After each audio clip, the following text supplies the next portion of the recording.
안녕하세요. 설날입니다. 오늘 한복을 입고 인사드리겠습니다. 앉아서 말씀 나눌게요.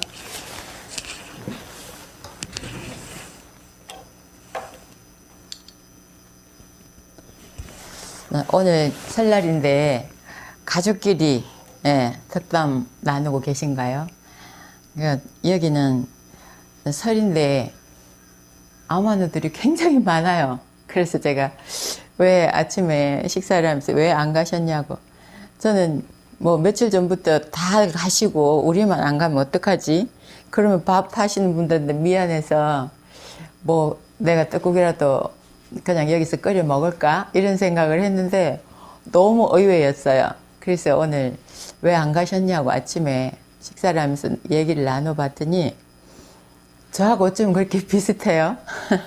그래서 제가 오늘 이 주제로 한번 우리 암환우들을 위해서 가족들도 좀 지켰으면 좋겠다고 생각되는 거 몇 가지만 말씀을 드리고 싶었습니다. 그래서 아침에 설날 인사도 드릴 겸 또 우리가 어떤 덕담을 하는 게 좋겠는가 암환우를 위해서 그런 생각으로 이거 컨셉을 잡아봤습니다.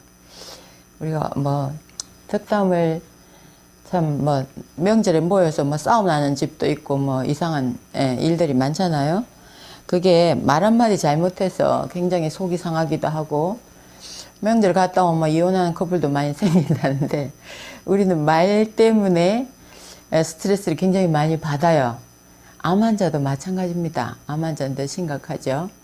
그래서 우리가 이제 가족분들이 암 환자들에게 어떻게 얘기를 하는 게 좀 암 환자를 위하는 길인가 이걸 몇 가지만 좀 말씀을 드리고 싶습니다. 제일 첫 번째는 본인의 생각을 강요하지 않았으면 좋겠습니다. 이게 암 환자한테 뭐 이걸 병원에 꼭 가야 된다. 저는 이제 자연치유를 하는 입장에서 친정에 잘 안 갑니다. 친정에는 현대의학을 공부하신 분들이 많거든요. 의사도 있고 약사도 있고 하다 보니까 그 생각이 약간 배치되는 부분이 있으니까 뭐 제가 거기에 대해서 내 주장을 얘기를 꼭 하다 보면 스트레스를 받을 것 같고 그래서 그냥 서로 약간 모른 척하고 가는 게 낫겠다 이런 생각을 해서 안 가는데 우리 암환우들 중에도 가면 막 사람들이 모이면 막 이래라 저래라 막 많이 훈수를 둔다는 거예요. 그래서 듣기 싫다. 그러니까 섣부른 훈수 두지 말라고 그렇게 말씀을 드리고 싶어요. 본인이 아픈데 옆에서 그냥 건강한 사람한테 대하는 거하고 똑같이 얘기를 하고 그냥 평상적인 얘기만 하면 좋은데 꼭 그걸 들춰내는 게 불편하다. 이런 말씀을 많이 하십니다. 그 다음에 두 번째는 아픈 거 그것도 그 정도에서도 좀 기분이 나쁜데 또 증세에 대해서 꼬치꼬치 묻는다는 거예요. 뭐 위암이면 위암 증세가 어땠냐, 옛날에는 어땠냐, 뭐 초기에는 어떻게 알아서 병원에 갔냐. 그래서 나중에 얘기하다 보면 본인 걱정하고 있다는 거예요. 암 환자를 걱정하는 게 아니라 본인이 혹시 위암이 아닐까, 혹시 유방암이 아닐까, 뭐 이런 본인 걱정을 하는 거예요. 그러니까 암 환자한테 이거 이런 거 저런 거 물으면서 그러는 게 결론은 나를 위하는 게 아니었네 이런 느낌이 든다는 거예요. 그래서 그거에 대해서 증세가 어떠냐는 인터넷에 치면 엄청 많이 나오니까 뭐 위암의 초기 증세, 유방암의 초기 증세 이런 거 인터넷 치면 다 나오거든요. 묻지 마세요. 그냥 모르면 인터넷 쳐서 보세요. 그게 낫습니다. 그 다음 세 번째는요. 불확실한 민간요법을 충고하지 마세요. 불확실해. 본인도 확실하게 몰라요. 근데 이걸 해봐라 저걸 해봐라 뭐 여기 가서 뭐 암 환자들이 이렇게 호전됐단다. 그러니까 뭐뭐 카더라. 그런 얘기를 어설프게 많이 합니다. 그런데요. 저도 그렇고 뭐 처음에는 누가 이거 좋다면 이것도 해보고 또 저게 좋다면 저것도 해보고 해본 게 정말 100가지도 더 될 정도로 많이 해봤지만 별로 효과가 없었던 게 대부분이고요. 효과가 좋았던 건 책에 나옵니다. 저는 지금 책을 보고 했던 요법들은 대부분 효과가 있었습니다. 그렇기 때문에 책을 전문가들이 쓴 책은 믿을만 해요. 그런데 민간에서 떠도는 소문은 믿지 못할 게 대부분입니다. 어떤 뭐 식품이나 비싼 걸 팔려고 만들어낸 과장된, 그러니까 뭐 사람 입에서 입으로 전달돼서 판매되는 다단계 회사 제품이나 이런 것들은 그게 그 구조적으로 가격도 원가에 비해서 비쌀 뿐만 아니라 입에서 입으로 전달되면 이게 갈수록 부풀어지는 경향이 있습니다. 그렇기 때문에 과장된 경향이 있어서 저는 몇 번 속기는 했지만 지금은 잘 안 속는 게 아니라 좋다고 얘기하면 일단은 의심부터 해봅니다. 그렇기 때문에 불확실한 그 어떤 뭐 카드라 이런 얘기 함부로 하지 마세요. 하지 않으셨으면 좋겠습니다.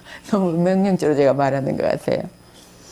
그 다음에 또 네 번째는 명절 선물, 명절 선물을 막 싸들고 와서 이렇게 드리고 하는데, 뭐 과일 같은 건 늘 누구나 먹는 거니까 상관이 없는데, 몸에 좋다는 뭐 특별한 그런 것도 비싸기도 해요. 그게 건강기능식품 같은 거 비싸기도 합니다.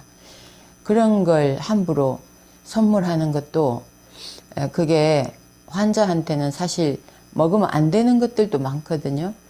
암 환자들은 상당히 많이 가려야 됩니다. 그러니까 차라리 그런 선물을 들고 가는 것보다 단돈 10,000원이라도 봉투를 드리는 게 낫습니다. 돈 봉투를. 그게 암 환자가 가려서 먹을 수 있고 암 환자가 먹고 싶은 걸 먹을 수 있는 그런 이제 유용한 쓰임이 되는데, 그 건강기능식품 먹지도 않는 거 갖다가 비싼 돈 주고 갖다 줘도 안 먹고 좀 지나다가 몇 번 먹어보고 별로인 것 같아 안 먹기도 하고, 처음부터 이거는 별로 먹으면 안 되는 식품들, 뭐 단맛이 들어간 꿀에져 있다든가 뭐 이런 건 사실상 뭐 못 먹거든요.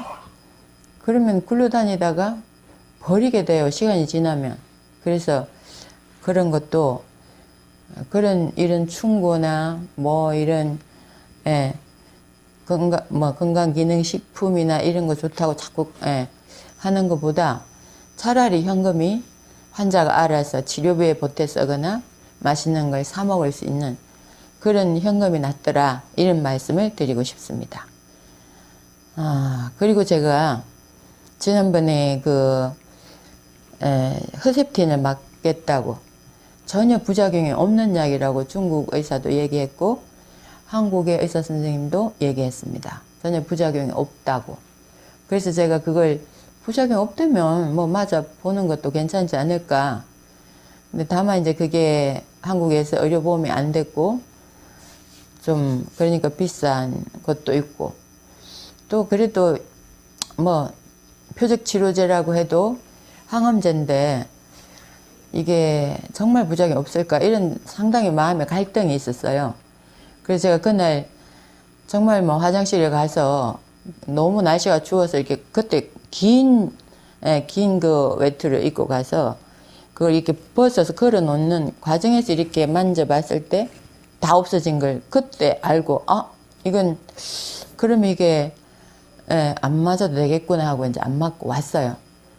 어쩌면 그게 신의 한 수였지 않나, 이런 생각이 드는데, 저에게 현대의학의 도움 없이 암을 다스리고 가라는 운명인가, 이런 생각도 들 정도였는데, 그날 와서 이제 제가 지난번 방송에 안 맞고 왔다는 얘기를 했더니 그거 맞은 사람들이 여러 명이서 저한테 문자가 오고 전화가 오고 했습니다. 그거 부작용 없는 거라고 함부로 얘기하지 말라고.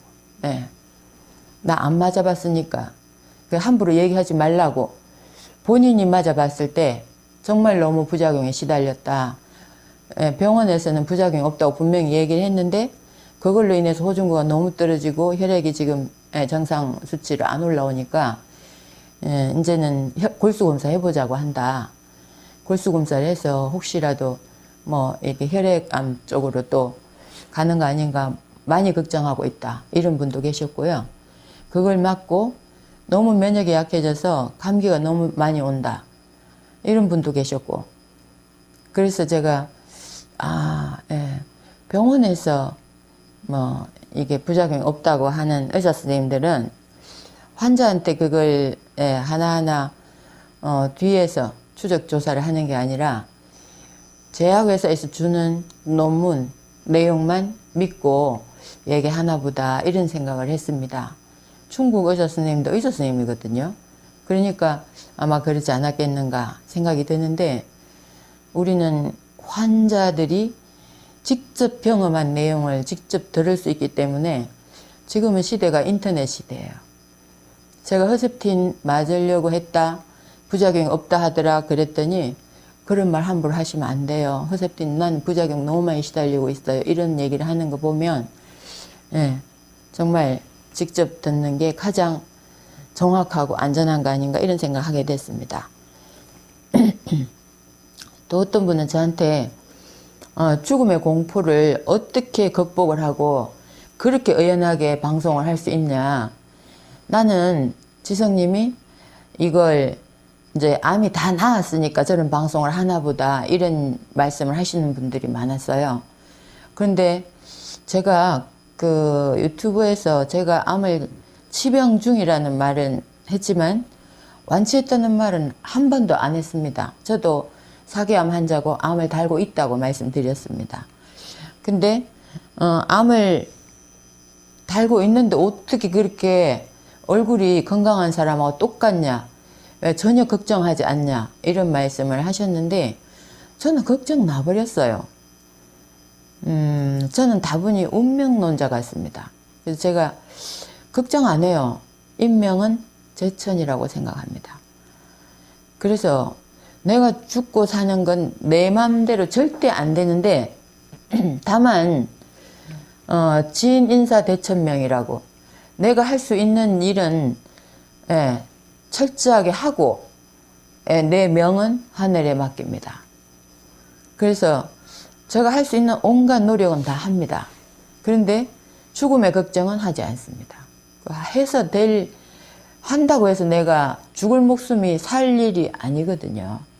그래서 가능하면 내려놓을 건 내려놓고 내가 할 것만 하자. 그걸 제가 꼭 우리 설날 덕담, 우리 아마노니들한테 덕담을 꼭 말씀드리고 싶은 게 내려놓을 건 내려놓고 할 일은 하자. 그거고요. 어느 암 환자님이 항암제를 이렇게 갖고 있으면서 이걸 먹을까 말까 엄청 갈등을 했다는 거예요. 그래서 그 갈등을 하면서 엄청 스트레스를 받았다고 말씀을 하시는데 스트레스를 받는다는 건 마음의 결정이 안 되고 확신이 없기 때문입니다. 가능하면 그 확신, 마음이 흔들리고 두렵고 이런 때는 책밖에 없습니다. 길은. 그래서 제가 책을 제 유튜브에서 제 재생 목록에 들어가면 도서 리뷰만을 또 올려놓은 그것만 카테고리가 있습니다. 그게 이렇게 X자 표시가 되어 있는 걸 누르면 그것만 계속 돌아가면서 계속 내 귀에 들릴 수 있게 이렇게 X자 표시된 걸 눌러보세요. 그러니까 그걸 책이 눈에 안 들어온다는 분들 많거든요. 그러면 유튜브에서 그 읽은 책의 리뷰를 듣는 것도 책 읽는 효과를 볼 수도 있고, 뭐 저는 거기에서 100% 그 책 내용을 다 얘기해 드릴 수 없기 때문에 디테일한 건 책을 꼭 읽어 보셨으면 좋겠다는 생각을 하고요. 암 한우님들이 밑줄 그어가면서 읽어야 될 책들 5가지만 좀 읽어봤으면 좋겠다. 제 리뷰에 있는 책들입니다. 한 5권만 읽어봐도 마음의 갈등, 이게 이래야 되나 저래야 되나 막 이런 갈등을 좀 훨씬 줄일 수 있지 않을까 그렇게 생각을 합니다. 우한폐렴이 점점 뭐 뉴스를 많이 나오고 있는데 우한시는 이미 봉쇄령을 내릴 정도로 중국은 그게 가능한 모양입니다. 아직까지는 약간 국가의 힘이 좀 강한 것 같더라고요. 그러니까 그 봉쇄령을 내렸다고 할 정도로 심각한데 우리 아마누님들 폐렴이 상당히 무서운 병입니다. 이게 암으로 죽는 게 아니라 폐렴으로 죽는 사람들이 많거든요. 다시 말해서 암 환자들은 폐렴에 쉽게 노출될 정도로 면역력이 약합니다. 그래서 가능하면 사람 많이 모인 데 가지 마시고요. 이 나갈 때는 마스크를 꼭 착용을 하시기를 권해드립니다.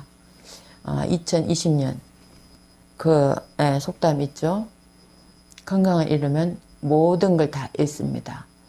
돈이든 명예든 가족의 사랑이든 모든 걸 잃으니까 우리 올해는 하루하루 좋아지는 한 해, 좋아지는 한 해를 만들기 위해서 좀 더 적극적으로 공부하고 좀 더 적극적인 노력을 하는 한 해가 되셨으면 좋겠습니다. 감사합니다.